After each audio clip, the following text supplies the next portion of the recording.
எல்லாமே நல்லா இருக்கும், எல்லாருக்கும் பிடிக்கும். சென்னை சில்க்ஸின் தரமான ஆடி, பெருமை மிக ஆடி. திடீரென ஒரு அதிர்ச்சி தகவலை வெளியிட்டு இருக்கிறது எலான் மஸ்கின் டெஸ்லா கம்பெனி.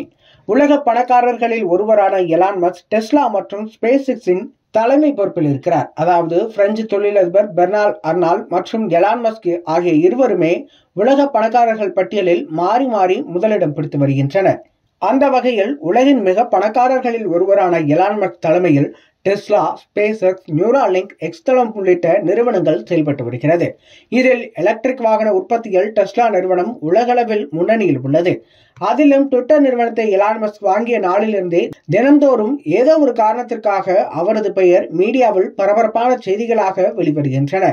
இப்போது கூட 2 விதமான செய்திகள் வந்திருக்கின்றன. அதாவது ட்விட்டர் அலுவலக பொருட்களை எல்லாம் எலான் மஸ்க் ஏலம் விட போகிறாராம்.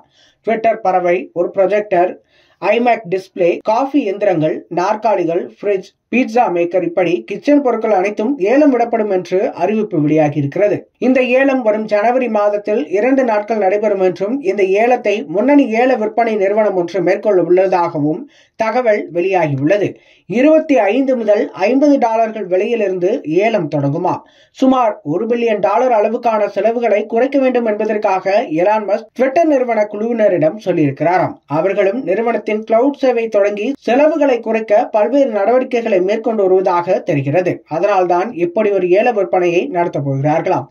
ஏற்கனவே ஜெர்மனியில் உள்ள டெஸ்லா ஆலையில் 10% பணியாளர்களை குறைக்கும் திட்டத்தை எலான் மஸ்க் அறிவித்திருக்கிறார். இதை கேட்டதிலிருந்தே டெஸ்லா நிறுவனத்தின் ஜெர்மன் ஊழியர்களும் கவலையில் இருக்கிறார்களாம்.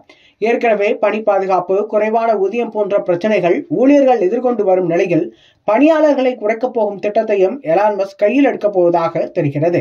இப்படிப்பட்ட சூழலில்தான் இந்த நிறுவனத்திலிருந்து 65,000 காஃபி கோப்பைகள் மாயமாகிவிட்டதாக புகார் ஒன்று கிளம்பியிருக்கிறது. அந்த ஃபேக்டரியின் மேனேஜர் இப்படி ஒரு அதிர்ச்சி தகவலை வெளியிட்டிருக்கிறார். அதாவது அந்த ஆலையில் வேலை பார்க்கும் ஊழியர்களின் எண்ணிக்கையின் அடிப்படையில் ஒரு ஊழியர் சராசரியாக 5 காஃபி கப் கோப்பைகளை தங்கள் வீட்டிற்கு எடுத்துச் சென்று விடுவார்களாம். அது எந்த அளவிற்கு உண்மை என்று தெரியவில்லை. ஆனால் ஏற்கனவே ஆட்குறைப்பு, ட்விட்டர் பொருட்கள் ஏலம் என நொந்து போய் எலான் மஸ்க் உள்ள நிலையில் காஃபி கப்கள் 65,000 மொத்தமாக காணாமல் போயிருப்பது அதற்கு மேல் அவரை கவலை கொள்ள செய்துள்ளதாம். எல்லாமே நல்லா இருக்கும், எல்லாருக்கும் பிடிக்கும். சென்னை சில்க்ஸின் தரமான ஆடி, பெருமை மிக ஆடி.